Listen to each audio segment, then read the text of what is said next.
Hello friends, welcome to home food recipes. આજે આપણે બનાવીશું બીજ કાઢ્યા વગર એકદમ ઓછી મહેનતમાં ગુંદાનું અથાણું, જે તમે એકવાર આ રીતે બનાવીને આખા વરસ સુધી સ્ટોર કરી શકો છો. ગુંદામાં કેલ્શિયમ ખૂબ જ માત્રામાં હોય છે, તો એ હાડકાને પણ મજબૂત કરે છે. હાઈ બ્લડ પ્રેશર માટે પણ એ ઘણું ફાયદાકારક ગણવામાં આવે છે. સાથે જ એ શરીરમાં લોહીની કમી પણ દૂર કરે છે. તો ચલો આ ટેસ્ટી અથાણું કેવી રીતે બનાવવું એ જોઈ લઈએ. તો સૌથી પહેલાં અહીંયા મેં 500 ગ્રામની એક મોટી સાઇઝની રાજાપુરી કેરી લીધી છે. એની બરાબર ધોઈને મેં લૂછી લીધી છે. તો પહેલાં આપણે ચપ્પુથી આ રીતે જે ઉપરનો ડીચાવાળો ભાગ છે એ એનો કટ કરી લઈએ. હવે આ કેરીને આપણે પીલરની મદદથી છોલી લેવાની છે. ધ્યાન રાખવું કે કોઈ પણ અથાણું તમે બનાવતા હોય તો કેરી એકદમ ફ્રેશ અને કડક હોય એવી જ લેવાની છે. પોચી પડી ગયેલી કે વાસી કેરીનો યુઝ નથી કરવાનો, નહીં તો જે તમારું અથાણું છે એ આખું વરસ રહી નહીં શકે, અધવચ્ચે જ ખરાબ થઈ જશે. તો અહીંયા આખી કેરીના જે છોતરા છે એ મેં કાઢી લીધા છે.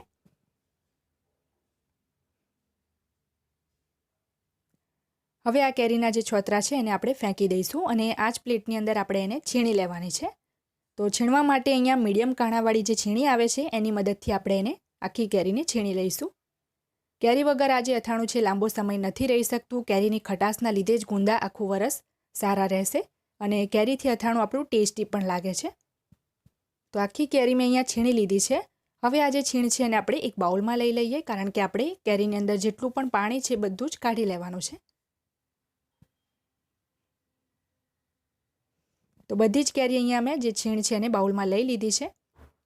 હવે આપણે એને મેઝરિંગ સ્પૂનથી જ માપીને 1 ટીસ્પૂન એટલે કે 1 ચમચી મીઠું અને 1 ચમચી જેટલી જ હળદર ઉમેરીશું. હવે બરાબર એને આપણે મિક્સ કરી લઈએ. બરાબર મિક્સ કરીને આપણે એને ઢાંકીને 3 થી 4 કલાક માટે રહેવા દેવાનું છે, જેથી જે પણ પાણી હોય કેરીનું એ બધું જ છૂટું પડી જાય.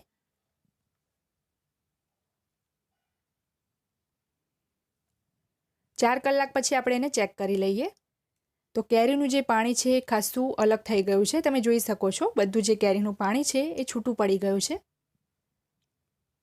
તો હવે આપણે એક બાઉલની ઉપર મોટો ઘણો મૂકી દઈશું અને એની ઉપર આપણે કોટનનું સફેદ પતલું કપડું મૂકી દઈશું.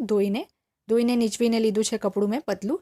હવે એની અંદર આપણે બધી જ જે છીણેલી કેરી છે એ એડ કરી દઈશું અને દબાવીને બધું જ એનું પાણી આપણે નિતારી લેવાનું છે. એક પણ ટીપું પાણી એની અંદર રહેવું ના જોઈએ. એકદમ સરસ દબાવીને બધું જ પાણી અહીંયા કાઢી લેવાનું છે. હવે નીચે જે આ હળદર અને મીઠાવાળું પાણી વધ્યું છે એને આપણે ચણા મેથીનું, ગરમેણનું કે પછી કરમદાનું અથાણું બનાવવામાં યુઝ કરી શકીએ છીએ. તો હવે જેની અંદર આપણે કેરી દબાવીને નીચવી હતી એ જ કપડાની ઉપર આપણે છીણેલી જે કેરીની છીણ છે એને આપણે સરસ ફેલાવી લઈએ, જેથી એ સરસ સુકાઈ જાય. આ જે છીણ છે એને તડકામાં સુકાવવાની જરૂર નથી. ઘરમાં જે રૂમમાં જ પંખો ચાલુ હોય એ જ રૂમમાં પંખા નીચે તમે 4-5 કલાક એને રાખી દેશો તો આરામથી સુકાઈ જશે. 4 થી 5 કલાક પછી તમે જોઈ શકો છો કેરીની જે છીણ છે આપણી સરસ સુકાઈ ગઈ છે. જો તમે એને દબાવશો તો બિલકુલ પણ એમાં પાણી નથી લાગતું. હાથ મારો એકદમ સૂકો છે. તો હવે આપણી જે આ કેરીની છીણ છે એ અથાણા માટે પરફેક્ટ રેડી થઈ ગઈ છે. હવે એક સોસપેનમાં આપણે 2 કપ એટલે કે 500 ml જેટલું સિંગ તેલ લઈ લઈશું. અહીંયા 250 ml વાળો જે મેઝરિંગ કપ છે 250 ml વાળો, એનાથી માપીને હું 2 કપ જેટલું એટલે કે અડધો લીટર જેટલું સિંગ તેલ લઉં છું. હવે આ સિંગ તેલને આપણે ધુમાડો ઉઠે ત્યાં સુધી ગરમ થવા દેવાનું છે. તો તેલ ગરમ થાય એટલે એને ચેક કરવા માટે તમે 2 થી 4 રાઈના કુરિયા લઈને એને તેલમાં એડ કરીને ચેક કરી શકો છો. તો તરત જ રાઈના કુરિયા ઉપર આવી ગયા છે, મતલબ કે તેલ પરફેક્ટ ગરમ છે. તો હવે આને આપણે ટોટલી ઠંડુ થવા દઈએ. હવે અહીંયા મેં 1 કિલો જેટલા ગુંદા લીધા છે, જેને બરાબર ધોઈને મેં સૂકવી લીધા છે પંખા નીચે. તો ગુંદાનો જે આ રીતનો ઉપરનો કેપવાળો ભાગ છે એ આપણે આ રીતે હટાવી લેવાનો છે. આની અંદરથી આપણે બિયા નથી કાઢવાના. આજે આખા જ ગુંદાનું આપણે અથાણું બનાવીશું. તો બધા જ ગુંદાને આપણે આ રીતે રેડી કરી લેવાના છે અને બધા જ ગુંદા રેડી થઈ જાય ત્યારે આપણે એક મોટા વાસણમાં એને લઈ લઈશું. હવે આની અંદર આપણે જે કેરીની છીણ સુકાવીને રેડી કરી હતી એ એડ કરી દઈએ. હવે એમાં આપણે 500 ગ્રામ જેટલો મેથિયા મસાલો, જે અથાણાનો મસાલો આવે છે એ આપણે એડ કરીશું. આ મસાલો મેં ઘરે જ બનાવ્યો છે અને એની વિડીયોની જે લિંક છે હું ડિસ્ક્રિપ્શન બોક્સમાં આપી દઈશ, જેથી તમે જોઈ શકો. પહેલાં જ મેં એની રેસીપી શેર કરેલી છે. હવે સૂકા હાથે જ આપણે બધું જ બરાબર મિક્સ કરી લઈએ. હાથ જે છે પાણીવાળા કે ભીના ના હોવા જોઈએ એ વાતનું ખાસ ધ્યાન રાખવું. અને જે તમે વાસણ લીધું હોય અથાણું બનાવવા માટે એ પણ એકદમ સૂકું હોવું જોઈએ. તો મસાલાનું મેઝરમેન્ટ તમે જોઈ શકો છો, એકદમ પરફેક્ટ છે, બિલકુલ પણ મસાલો આપણો ઓછો નથી પડ્યો. જે તેલ ગરમ કર્યું હતું એ એકદમ પ્રોપરલી ઠંડુ થઈ ગયું છે. ટોટલી આપણું તેલ રૂમ ટેમ્પરેચર પર આવી જાય ત્યારે જ આપણે એને અથાણાના મસાલામાં એડ કરવાનું છે. હવે બરાબર આપણે આને હાથથી જ મિક્સ કરી લઈએ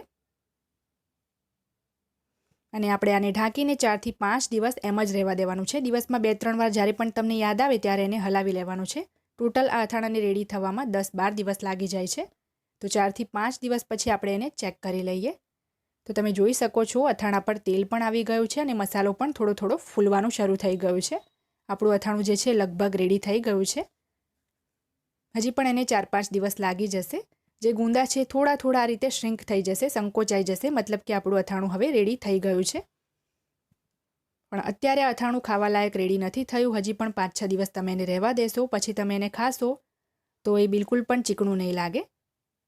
તો ફરીથી આપણે થોડું તેલ ગરમ કરી લઈએ અથાણા માટે, કારણ કે અથાણું જો તેલમાં ડૂબેલું હોય તો જ આખું વરસ ખરાબ નહીં થાય. તો એક નાના પેનની અંદર અહીંયા 1/4 કપ જેટલું સિંગ તેલ આપણે બીજું લઈ લઈશું. ગ્રામમાં 150 ગ્રામ જેટલું આ તેલ છે. આને પણ આપણે ધુમાડો ઉઠે ત્યાં સુધી ગરમ થવા દઈએ.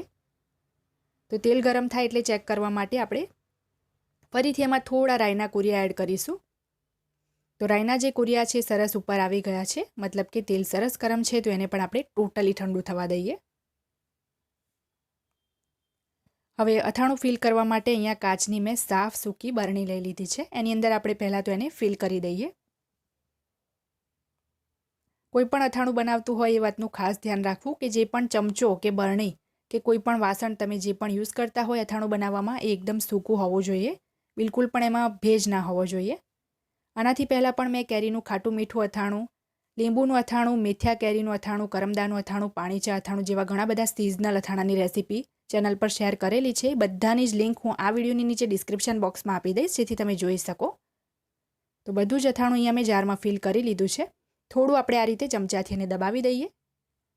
હવે જે આપણે તેલ ગરમ કર્યું હતું 1/4 કપ જેટલું, એ પણ ટોટલી ઠંડુ થઈ ગયું છે, રૂમ ટેમ્પરેચર પર આવી ગયું છે. તો એ તેલ પણ આપણે બધું જ એમાં એડ કરી દઈએ અને ઢાંકીને 4 થી 5 દિવસ માટે આપણે એને રહેવા દેવાનું છે.